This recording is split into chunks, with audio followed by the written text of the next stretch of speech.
పరలోకమే నా అంతఃపురం, చేరాలనే నా తాపత్రయం. పరలోకమే నా అంతఃపురం, చేరాలనే నా తాపత్రయం. యేసుదేవరా కనికరించవా, దారి చూపవా. ఈ సమయంలో పరిశుద్ధ బైబిల్ గ్రంథము నుండి దేవుని యొక్క వాక్య భాగాన్ని మనం చదువుకుందాం. దేవుడి యొక్క కాలమంతిని కాపాడి మరొకసారి ఆయన ఆరాధించి స్తుతి జరిపిన భాగ్యాన్ని బట్టి మనం ఎంతగానో ప్రభువును స్తుతింపబద్ధులమై ఉన్నాము. పరిశుద్ధ బైబిల్ గ్రంథం నుండి ఒక మాట చదువుకుందాం రండి.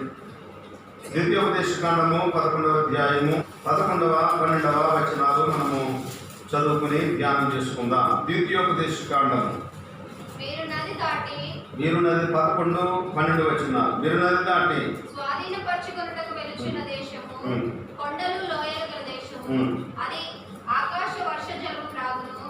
అది నీ దేవుడిని యెహోవా లక్ష్యపెట్టు దేశము. నీ దేవుడిని యెహోవా కన్నులు సంవత్సరాలు మొదలుకొని సంవత్సరాంతము వరకు ఎల్లప్పుడూ దాని మీద ఉండును.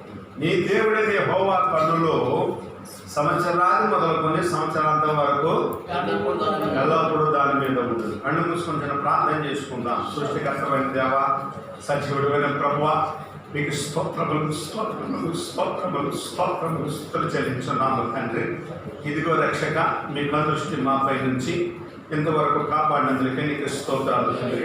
గత కాలంలో ప్రభా వైరస్ ద్వారా ఎంతో మంది హతులైపోయారు. కొంతమంది ప్రభా నరకమునకు పాత్రులుగాను, కొంతమంది జీవనకు పాత్రులుగాను అయిపోయినట్టు కాలంలో ప్రభు ఇంకొక మేము సిద్ధపడాలని మాకు ఇచ్చిన సమయాన్ని బట్టి మిమ్మల్ని స్తుతిస్తూ ఉన్నాము. దేవా, ఇదిగో బలహీనులను మీరు బలపరచండి, శక్తిమంతులను శక్తిహీనులను శక్తిమంతులుగా చేయండి, అనారోగ్యంతులను ఆరోగ్యవంతులుగా చేయండి. ఇంతవరకు మమ్మల్ని నిలబెట్టినందుకే నీకు స్తోత్రాలు. ఈ సమయం నీ వాకు ద్వారా మాట్లాడి బలపరచు నడిపించమని యేసుని నామమున ప్రార్థన చేసి పెట్టుకుంటున్నాము పరమ తండ్రి. ఆమేన్. నా ప్రియ సహోదరి సహోదరులారా, ఈ యొక్క ఉదయకాల సమయంలో లేదా ఏ సమయంలో మన వాక్యం ఉన్నప్పటికీ దేవుడి యొక్క వాక్యము నీతో నాతో మాట్లాడుతూ ఉన్నది. ఎవరు మాట్లాడుతుందని మనం చూసినప్పుడు చదువుకుందాం. మరల చదవండి ఒకసారి. మనం నది దాటి స్వాధీనపరుచుకున్నట్టుకు వెళుతున్న దేశము. మనము ప్రయాణం చేస్తున్నామంటండి. వాక్యం చెప్పేది ఏంటంటే, మీరు నది దాటి అవతలకు వెళ్ళుచున్న దేశము అని చెప్పి దేవుని యొక్క వాక్యంలో మనం మాట్లాడుతూ ఉన్నది. మనం ఒక దేశంలో ఉన్నాము, నది దాటి ఒక దేశం మనము వెళ్ళాలి. ఈ యొక్క ప్రకృతి సంబంధమైనటువంటి ఈ దేశము నుండి లేదా ఈ భారతదేశము నుండి మనం ఏ దేశం వెళ్ళాలనగా పరలోక దేశం వెళ్ళవలసి ఉన్నది. ఏమి దాటి వెళ్ళాలి అనగా నది దాటి వెళ్ళాలి. నది దాటి వెళ్ళాలి. యువతల నుండి అవతలకు వెళ్ళడానికి ఏమంటారంటే ఇద్దరి వారు అద్దరి వారు, అవతలు ఉన్నవారు అద్దరి ఉన్నవారు, ఈ యువతలి వారు ఈ ధరలు ఉన్నవారు, ఇద్దరి వారు అద్దరి వారు అనగా మీరు నది దాటి అద్దరికలుగా అవతలకు వెళ్ళుచున్నటువంటి దేశము కొండలు లోయలు గల దేశము. మనం వెళ్ళుచున్నటువంటి దేశంలో వెళుతూ ఉన్నాము. వెళ్ళుచున్నటువంటి దేశము మామూలు దేశం కాదని, అదే దేశం అనగా కొండలు లోయలు గల దేశము. మన యాత్ర చేస్తూ ఉండగా మనము వెళ్ళుచున్న దేశంలో కొన్ని కొండలు ఉంటాయి, కొన్ని లోయలు ఉంటాయి. కొండలు వచ్చినప్పుడు మన ఎత్తు స్థలంలో ఉంది, నేను హెచ్చించిపోయానని గర్వించడానికి వీలు లేదు. లోయలు అనేటువంటి కిందకు వెళ్ళినప్పుడు మనము కృంగిపోవలసిన పని లేదు. అందుచేత దేవుని యొక్క వాక్యం చెబుతూ ఉన్నది, శ్రమ దినమున నువ్వు కృంగిని ఎడల శాతకారి వాడవద్దు అని రాయబడి ఉన్నది. ఈనాడు క్రైస్తవులు శ్రమ వచ్చినప్పుడు, కష్టం వచ్చినప్పుడు, లోయల భూమిలో నుండి వెళ్ళినప్పుడు వాళ్ళు ఏమవుతున్నారు? కృంగిపోతూ ఉన్నారు. అందుచేతనే దేవుని యొక్క వాక్యంలో రాయబడి ఉన్నది. ఏమంటాడు అనగా, లోయలలో పుట్టు పద్మం ఉన్నదటండి. ఏమంటాడు? షారోను పొలములో నేను పుష్పం వంటిది, లోయలలో పుట్టు పద్మం వంటి దానను. లోయలలో పద్మం పుడుతూ ఉన్నది. ఆ లోయలో పద్మమైనప్పటికీ దేవుడి కొరకు ఒక పువ్వు అని మనం వికసించవలసి ఉన్నది. అందుచేతనే కొంతమంది దేవుని దేవాలయాలకు వెళ్ళేటప్పుడు పువ్వులు పట్టుకు వెళ్తారు. ఎందుకంటే నేను పువ్వులు అనుకున్నానో లేదో కానీ ఇదిగో పువ్వు నీకు ఇస్తున్నానని చెప్పేసి ఒక పువ్వు పట్టుకొచ్చి ఎవరికి చూపిస్తారు? అక్కడ అది దేవుడి గుళ్ళో చూపిస్తారండి, దేవత గుళ్ళో చూపిస్తూ ఉంటారండి. ఇదిగో పువ్వు. ఎందుకంటే దీనికి పువ్వు అని ఉండడం లేదు. లోయలో నేను ఏమైపోతాననగా నేను కృంగిపోతూ ఉన్నాను. గుట్టలేకినప్పుడు ఏదో నేను హెచ్చు స్థితిలో ఉంటున్నాను. ఏ స్థితిలో ఉన్నప్పటికీ ఆలోచిస్తూ ఉంటారు. ఈ పువ్వులు కోరిన దేవుడు కాదు, కానీ మన బ్రతుకే దేవుని కొరకు ఒక పువ్వు వలె పుష్పించాలి, వికసించాలని దేవుడు చూస్తూ ఉన్న దేవుడై ఉన్నాడు. దేవునికి స్తోత్రం కలుగును గాక. హల్లెలూయా, హల్లెలూయా. దేవుడు మాట్లాడుతూ ఉన్నాడు, మనం వెళ్ళుచున్న దేశం ఎటువంటిది అంటే కొండలు లోయల దేశము.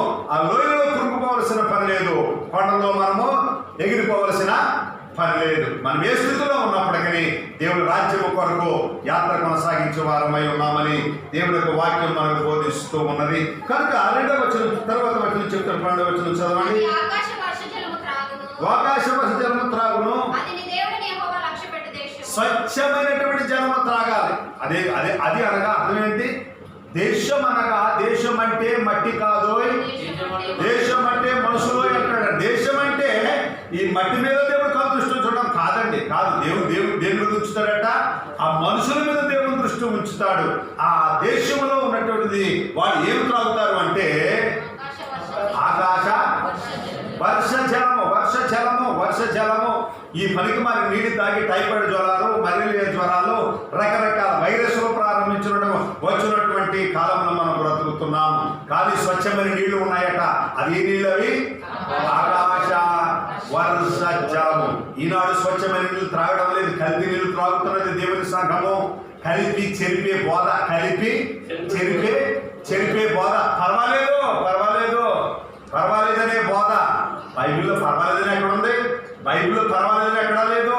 నువ్వు ఖచ్చితంగా చేయాలి, నా ఆజ్ఞలు కట్టడలు అన్నిటినీ అనుసరించిన ఎడల అన్నాడు.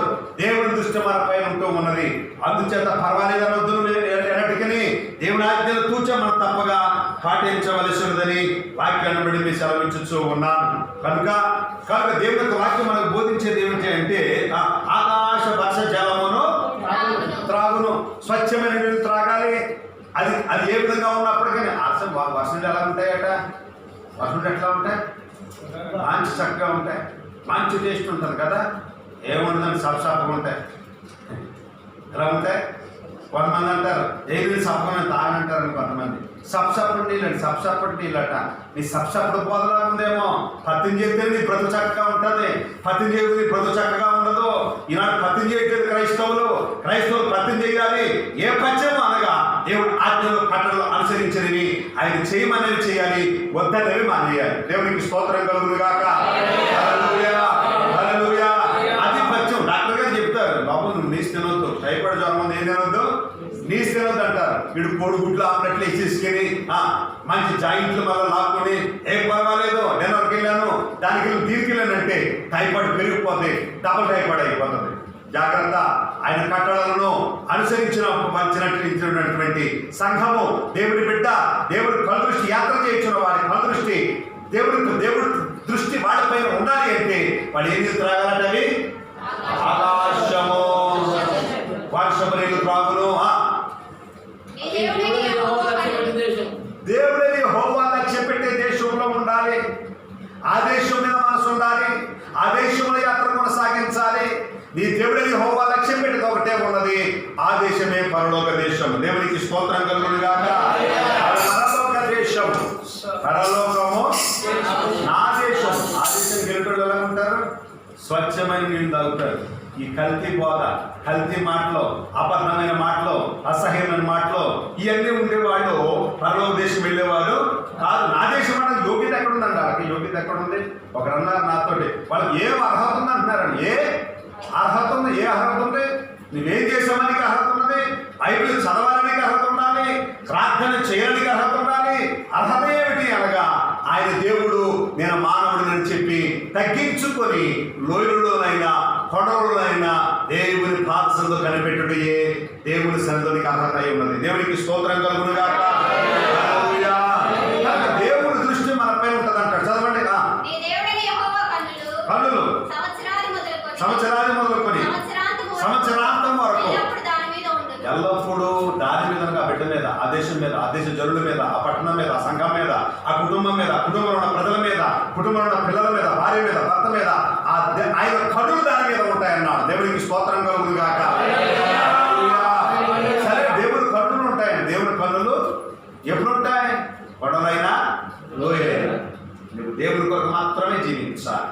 రెండోది కనులు ఎప్పుడు ఉంటాయి స్వచ్ఛమైన నీళ్లు త్రాగినప్పుడు. ఆకాశపు జలము నీళ్లు నీ వాక్యము నీళ్ళు అయి ఉండెను, అది నా దాహము తీర్చును అంటాడు ఒక భక్తుడు. కనుక జలమైనటువంటి ఈ యొక్క వాక్యము స్వచ్ఛమైనది తిన్నప్పుడు అది నీకు కనులు నీ మీద నా మీద ఉంటాయి. మూడవదిగా చెప్తున్నాడు, కనులు దాని మీద ఉండాలి అంటే మనం ఏం చేయాలి? మనం ఏ విధంగా ఉంటే కనులు ఉంటాయి అన్నాడు. ఏదో పట్టుకుంటారండి, ఒక వాక్యం ఒకటి ఉంటుందండి. ఆ వాక్యం ఏంటంటే, నీ దేవుడైన యెహోవా కన్నులు సంవత్సరాది మొదలుకొని సంవత్సరాంతం వరకు దాని మీద ఉండు. నాకు వాగ్దానం వచ్చింది పాస్టర్ గారు. ఏ వాగ్దానం? ఆయన కన్నులు నా మీద ఉంటాయట, నా కుటుంబం మీదే ఉంటాయట. ఆహా కన్నులు ఉండాలంటే ఎప్పుడు ఉంటాయో చూద్దాం ఒకసారి రండి. 2వ వృత్తాంతముల గ్రంథము 16వ అధ్యాయము 9వ వచనంలో చెప్తూ ఉన్నాడు. దీన్ని బట్టి నువ్వు ముగిసిపోక బిడ్డ, ఈ వాగ్దానమును ఎవరు కనుక్కొని గత వారంలో మీకు అందించారు వర్తమానాన్ని. ఈ వారంలో వర్తమాన దృష్టి ఎవరి మీద ఉంటుందో 16:9 2వ వృత్తాంతముల గ్రంథము 16:9.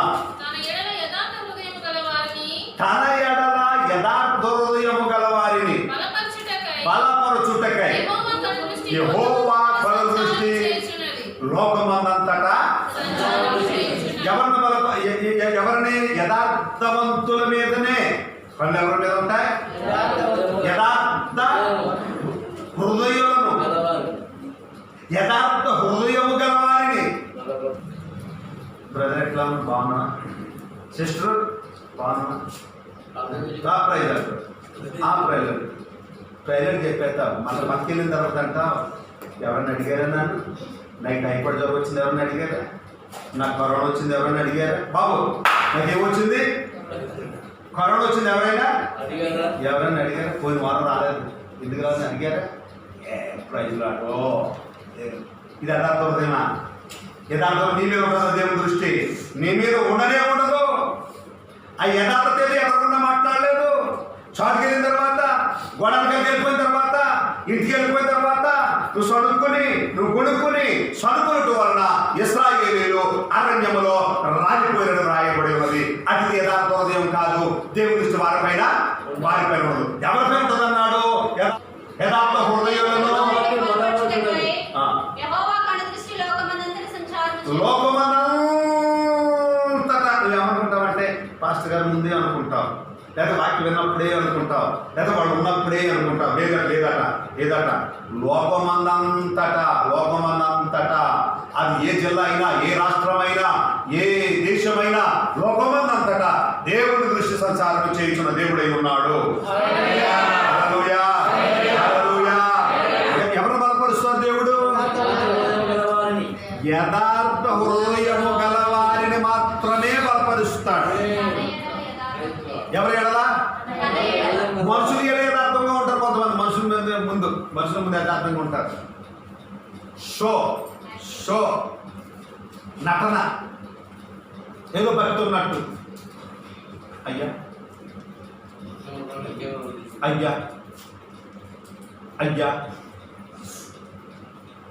దీన్ని ఏమంటారు అంటే నక్క వినయం కొంగ భక్తి అంటారు. దీన్ని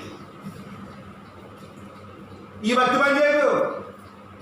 నువ్వు యథార్థంగా ఉండాలి. దేవుని కనుదృష్టి ఎవరి మీద ఉండాలి అంటే యథార్థముగా ఉన్న వారి మీదే దేవుని కనుదృష్టి ఉంటుంది. దేవునికి స్తోత్రం కలుగును గాక. హల్లెలూయా. పేతురు పత్రం అంటారు, యథార్థవంతుల ప్రార్థన ఆయన ఆలకించును ఉంటాడు. యథార్థవంతుల ప్రార్థన ఆయన ఆలకించును. యథార్థంగా లేకపోతే నువ్వు 3 రోజులు ఉపవాసం ప్రార్థన చేసినా, 50 రోజులు ఉపవాస కోడికలను పెట్టినా, 21 రోజు 21 రోజు ఉపవాస కోడికలను పెట్టినా వ్యర్థము సమస్తము వ్యర్థమే. దేవుని దృష్టి నీ పైన ఉండాలంటే, నీవు చేసిన ఉపవాస ప్రార్థన మీద ఉండాలి అంటే, నీతిమంతుల ప్రార్థన అనగా యథార్థవంతుల ప్రార్థన ఆయన ఆలకించువాడై ఉన్నాడు. స్తోత్రం చెబుదాం. హల్లెలూయా, హల్లెలూయా. అందుచేత యథార్థవంతుల ప్రార్థన ఆలకిస్తే కళ్ళు దృష్టి ఉంచితే ఏమంటే దేవుడు కళ్ళు దృష్టి ఉంచితే ఉండని, లేకపోతే మానేమనండి. లోకమంతా ఎట్లా సంచారం చేస్తుంది కదా అనుకుంటామేమో. కాదు. దేవుని కళ్ళు దృష్టి నీ పైన ఉంచితే యథార్థవంతులను దేవుని కనుదృష్టి ఏం చేస్తుందంటే నేను బలపరుస్తుంది. దేవుని కనుదృష్టి శక్తిమంతులుగా చేస్తుంది. బలం లేని వాడిని బలపరిచేవాడు ఆయన, బలహీనులను బలపరచువాడు ఆయనే ఉన్నాడు. అందుచేత నువ్వు యథార్థంగా ఉంటే దేవుడు నేను ఏం చేస్తాడు చెప్ప ఏం చేస్తాడు? నేను బలపరుస్తాను. దేవుని కనుదృష్టి మనపై ఉంటే మనకి ఏం జరుగుతుంది? ఏం చేస్తాడు ఆయన? మనల్ని బలపరుస్తాడు. బలహీనం అయిపోయాం. ప్రతి వాడికి కూడా నడెత్తి మొదలుకొని అరికాలు మొదలు నడివెత్తి వరకు పచ్చిపుండ్లు గాయాలు స్వస్థ కొంచెమైనను లేనటువంటి స్థితిలో ఉన్నటువంటి ప్రజలు ఆయన వైపు, ఆయన కనుదృష్టి మన పైన ఉంటే ఎవరి దృష్టి? ఆయన దృష్టి మన పైన ఉండాలి. ఏమండి, మనం యథార్థంగా లేకపోతే, పరిశుద్ధంగా లేకపోతే, పవిత్రంగా లేకపోతే, భయభక్తులుగా లేకపోతే దేవుని దృష్టి మన పైన ఉండదు. ఎవడు యథార్థంగా లేనోడు, నమ్మకం లేనోడు, విశ్వాసం లేనోడు, విశ్వాసఘాతకుడు ఎవడైనా నీకు ఎదురొస్తే వాడు వైపు చూస్తావా? ఎందుకు చూడవు? అంటే యథార్థంగా ఉండేటోడు కాదయా, నమ్మకస్తుడు కాదయా, అడుగుతున్నాడు అనుకోండి.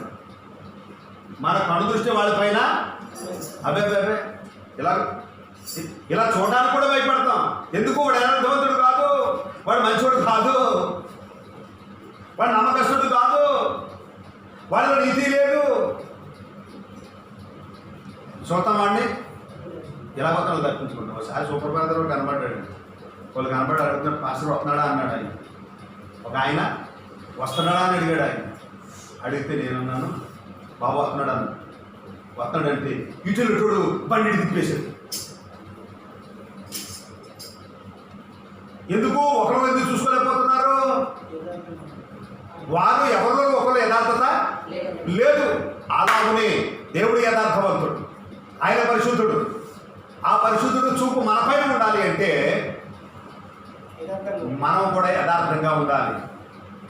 యథార్థవంతులు, నీతిమంతులు, పరిశుద్ధులు వారి వైపు దేవుడు చూపు చూస్తూ ఉన్నాడు. జక్కయ్య యథార్థంగా ఎక్కాడు, యేసు తృణాశతో ఎక్కాడు.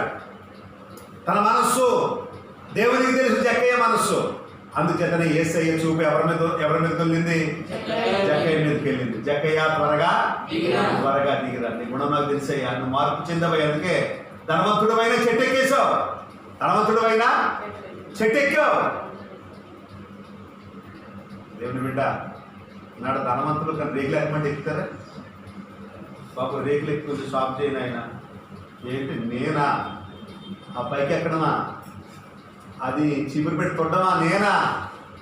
నేను పైకి ఎక్కడమే. నువ్వు యేసును చూడాలి అంటే నువ్వు పైకి ఎక్కవలసి ఉన్నది. జక్కయ్య పైకి ఎక్కాడు, యేసును చూచాడు. స్తోత్రం కలుగును గాక. హల్లెలూయా, హల్లెలూయా. ఎవరు ప్రైలాడని చెప్పరు.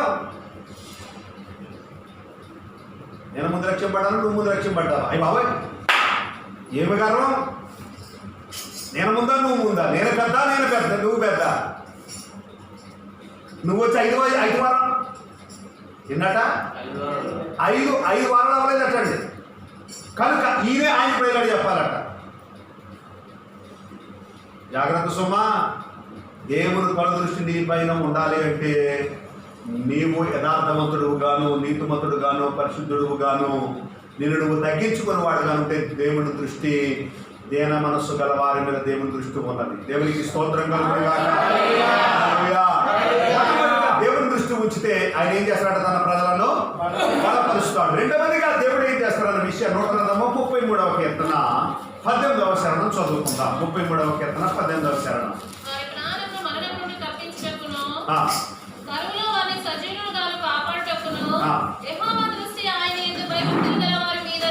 ఆయన యందు భయభక్తులు గల వారి మీదను, ఆయన కృప కొరకు కనిపెట్టుకుని వారి మీదను ఆయన దృష్టి నిలచుచున్నది. హల్లెలూయా. దేవుని దృష్టి మన పైన ఉండాలి అంటే 33:18 చెబుతున్నాడు. ఏమని? దేవుని దృష్టి మన ప్రాణమును మరణము నుండి తప్పిస్తారు.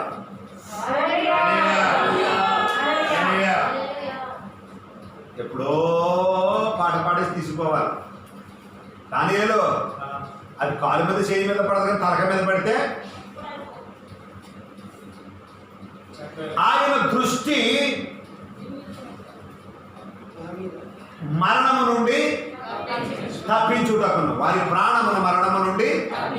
నీ ప్రాణం ఎన్నోసార్లు మరణం నుండి తప్పింపడ్డది. ఎందుకు అంటే యాక్సిడెంట్ల నుండి, ఆ ఫ్లైఓవర్ నుంచి పడిపోయినప్పుడు, ఆ దారిలో పడిపోయినప్పుడు, అడ్డం బస్సు వచ్చినప్పుడు, లారీ వచ్చినప్పుడు, ఆ స్లిప్ అయి కింద పడినప్పుడు నీ ప్రాణం తప్పించిన గల కారణం ఏంటి అంటే ఆయన దృష్టి నీపై ఉన్నది కనుక. ఇప్పుడు కాకపోతే రేపు మారుతావని, రేపు కాకపోతే నిన్ను మారుతావని, 2020లో కాకపోతే 2021లోనైనా మారతామని చెప్పేసి దేవుని దృష్టి నీ పైన ఉంచి ఆయన మరణము నుండి తప్పించిన దేవుడై ఉన్నాడు. దేవునికి స్తోత్రం కలుగుతున్నాడు. దేవుని దృష్టిని బలపరుస్తూ ఉన్నది. రెండవదిగా మరణం నుండి తప్పిస్తూ ఉన్నది. మూడవదిగా చదవం దాని క్రింద ఉంటూ ఉన్నది. యెహోవా దృష్టి ఆయన యందు భయభక్తులు గల వారి మీదను ఆయన కృప కొరకు కనిపెట్టు వారి మీదను నిలిచిచున్నది. ప్రాణమును మరణం నుండి తప్పించుటకు, అది మొట్టమొదటిగా ప్రాణమును మరణం నుండి తప్పించడానికి. రెండవది కరువులో వారిని సజీవులుగా కాపాడుటకు. మూడవది వారిని కరువులో సజీవులుగా కాపాడడానికి దేవుడు దృష్టి ఉంచుతున్నట్టు. ఏమంటే ఆనాడు సారేపతి విధవరాలు ఉన్నది. దేవుడి దృష్టి ఆమె పైన ఉన్నది కనుక అమ్మాను వెళ్ళి మొట్టమొదటి అప్పం వేసుకుని రమ్మన్నప్పుడు ఆమెను ఆమె ఇంటి వారును కరువు కాలమంతా కూడా భోజనం ఉన్నారు. దేశంలో ఉన్న వారికి లేదు, ధర్మవంతులకు లేదు, కోటేశ్వరులకు లేదు, లక్షాధికారికి లేదు, ఆహారం లేదు. ఆ కరువులో ఎవరికి ఆహారం ఉన్నదనగా తన యందు భయభక్తులుగా యథార్థముగా చెప్పింది. అయ్యా నాకు తొట్టెలో కొంచెము పిండియు, గుడ్డెలో కొంచెము నూనె మాత్రం ఉన్నది, తప్ప ఏమీ లేదు అని చెప్పింది. యథార్థంగా ఎప్పుడైతే చెప్పిందో అమ్మా సరే నువ్వు వెళ్ళి ఆ ప్రకారమే చేయగానే మొట్టమొదటిగా నువ్వు వెళ్ళి మొదటి అప్పం తీసుకుని వచ్చి నాకెమ్మనగా ఆమె వెళ్ళి మొదటి అప్పం వేసుకుని వచ్చింది. ఆ తర్వాత ఆమె ఇంటి వారిని దైవజనుడు చెప్పినట్టు పర్వకాలం అంతయు కూడా ఏ లోటు కూడా ఆమెకు లేనే లేదు.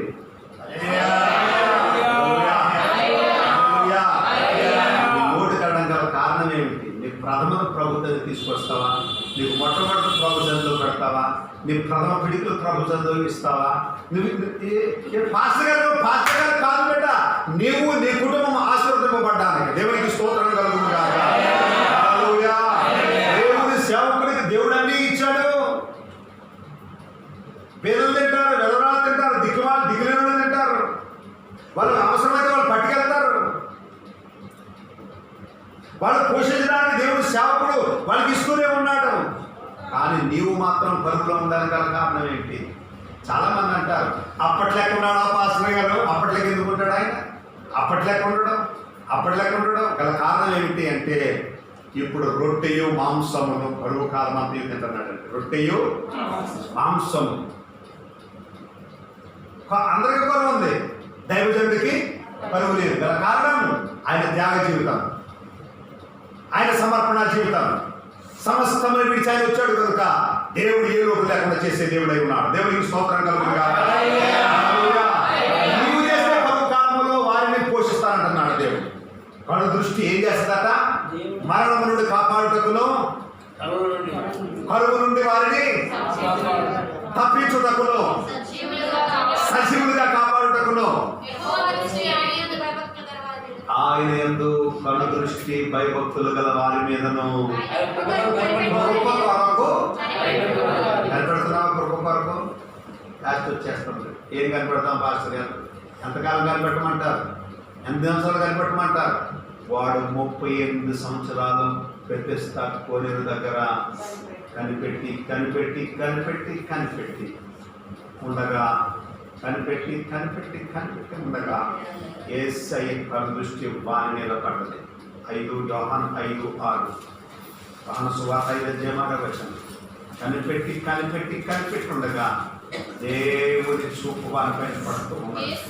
యేసు వాడు పడి ఉండట చూచి బహుకాలము నుండి ఆ స్థితిలో కనిపెట్టి ఉన్నాడని యేసు వాణిని చూచి, హల్లెలూయా, యేసు వాణిని చూశాడా? యేసే చూపడ్డారా? యేసై చూపు పడితే శీఘ్రమే స్వస్థత. హల్లెలూయా. నేను 6 నెలలు పచ్చిం చేశానండి. ఇది 2-3 సంవత్సరాల క్రితం టైఫాయిడ్ జ్వరం అని 6 నెలలు పచ్చిం చేశాను. 6 నెలలు పచ్చిం చేస్తూనే ఉన్నాను. నాటుకోడి కోసి అక్కడ పెట్టినా తినలేదు, మేకను కోసి అక్కడ కూర పెట్టినా నేను తినలేదు, మంచిగా చేపలు ఫ్రై చేసి పెట్టినా నేను తినలేదు. ఆ ప్రకారం ఏదో చేసుకుని జాయింట్ ఎలా నిలబడి ఆ గిన్నెలో ఇట్లా బయట నిలబడి జాయింట్లు అయినా ఇది టైఫాయిడ్ జ్వరం కదా. చూసిన 6 నెలలు చూసాను, అట్లా ఉందా? అలాగే ఇది కాదు.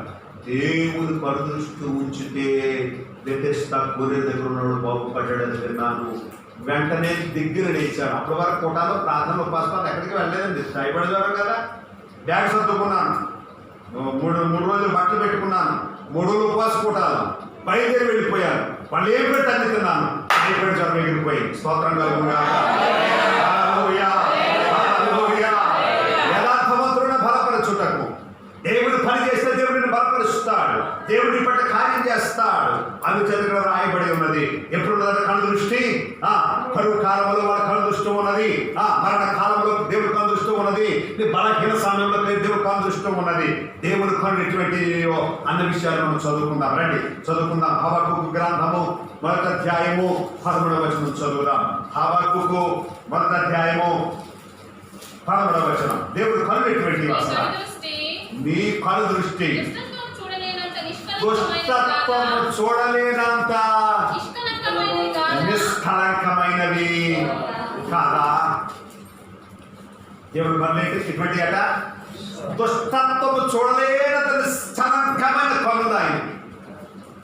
దేవుడు కళ్ళు నిష్కళంకమైనవి అయితే దేవుని సంఘమైన పౌరపు కళ్ళు కూడా నా పౌరమా నిష్కళంకురాలా అని దేవుడు మాట్లాడుతూ ఉన్నాడు. హల్లెలూయా. దేవుని సంఘము పౌరం వంటిది. అంతేగాని పాస్టర్ ఎక్కడ రమ్మంటారు, పాస్టర్ గారు ఏం చెప్తారు, అది ఒగ్గు వెళ్ళిపోయేటోళ్ళు ఆ ఫోన్ లేపడం కొంతమంది ఫోన్ చూసి కూడా వాళ్ళు ఏం చెప్తారు పాస్టర్ గారు. ఒక ఆయన ఉన్నాడంటే ఫోన్కి విలువ కూడా ఇవ్వడం లేదు. అసలు ఫోన్ చేస్తే ఫోన్కి కూడా విలువ ఇవ్వడం లేదు ఈనాడు.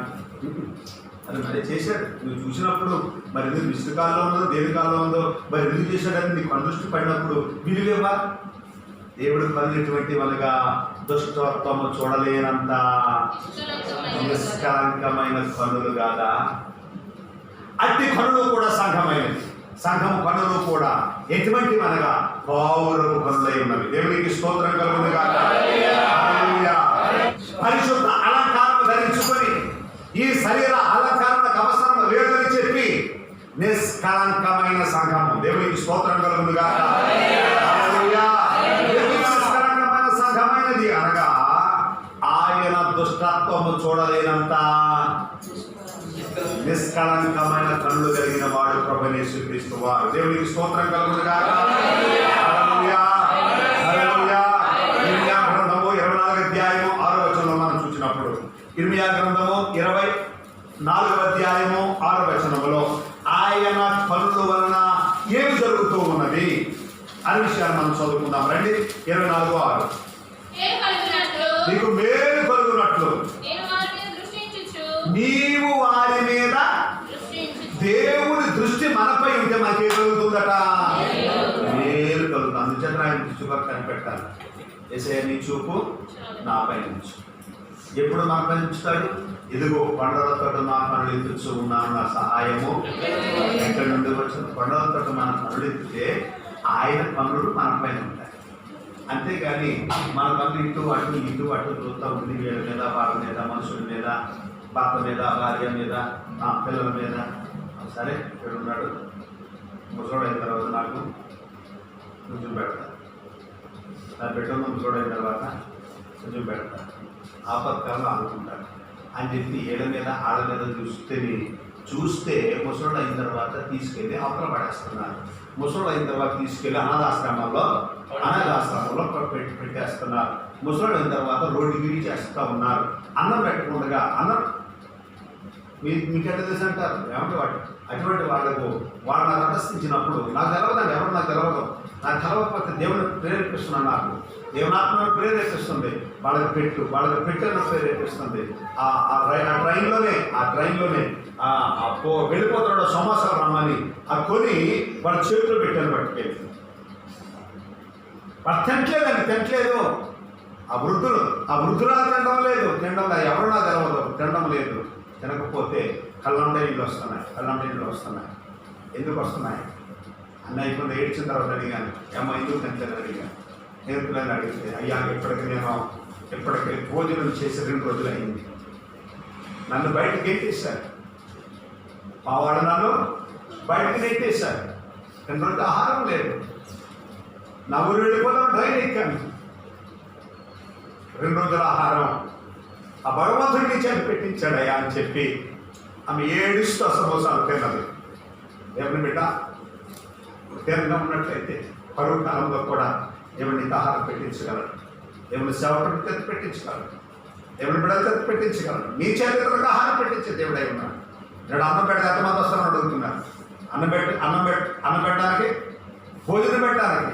దేవుని బిడ్డ భోజనం పెట్ట అన్నమాందుకు నేను పెట్టను అంటారు. అన్నమాందుకు నేను పెట్టను. నీకు పెట్టే శక్తి ఇచ్చాడు దేవుడు. అన్నం పెట్టానంటావు ఏంటి?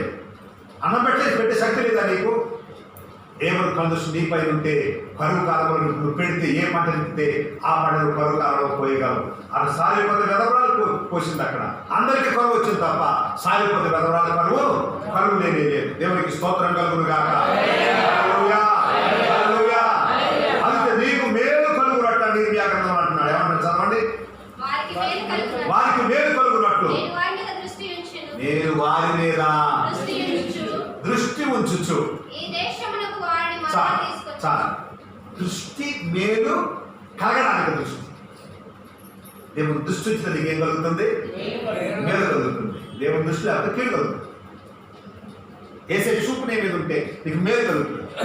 ఏసే చూపు నీ మీద ఉండాలంటే యథార్థంగా ఉండాలి, పరిశుద్ధంగా ఉండాలి, నిర్దోషంగా ఉండాలి, క్రీస్తు రక్తం చేత కడుగుబడి పరిశుద్ధంగా నిష్కళంకులుగా దేవుని యొక్క మనం కనబడాలి. దేవునికి స్తోత్రం కలుగును గాక.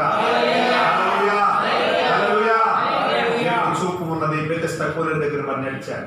దేవుని చూపు ఇశ్రాయేలు మీద దేవుని చూపు ఉన్నది. చదువుకుందామా రండి. నిర్గమకాండము 3వ అధ్యాయము 7వ వచనం.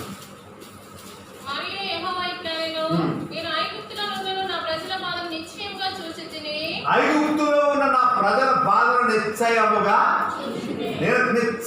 వాళ్ళ బాధను చూచాను. మోషేను పంపిస్తున్నాను, విడుదల చేస్తున్నాను. హల్లెలూయా. ఎందుకు?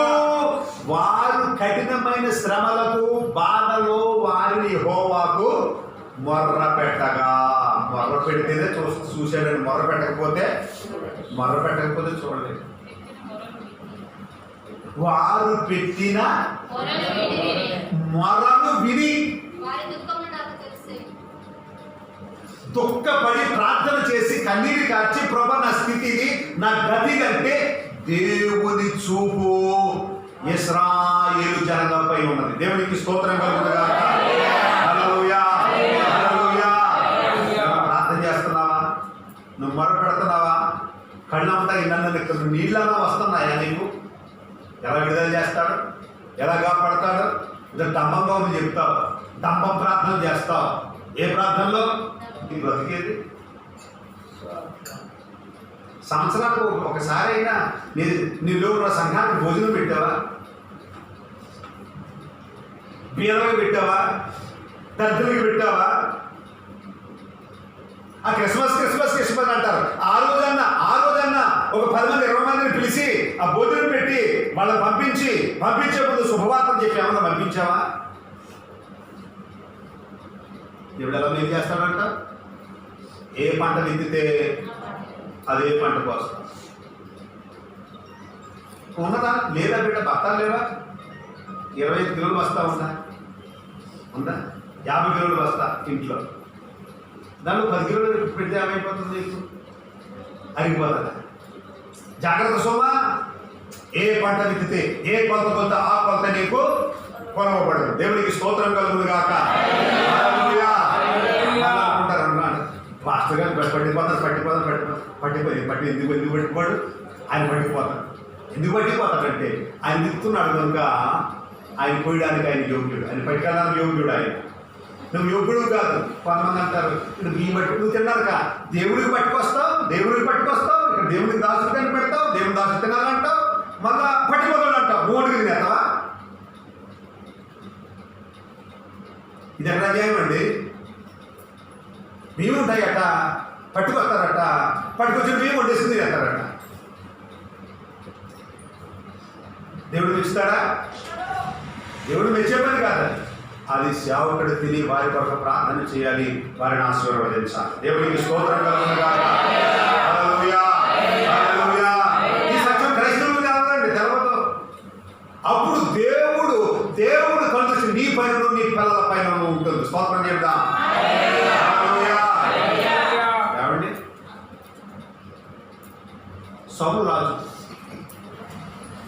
సౌలు కుటుంబంలో 50 మిగిలి ఉన్నాడా నేను మేలు చేయడానికి అంటాడు దాన్ని.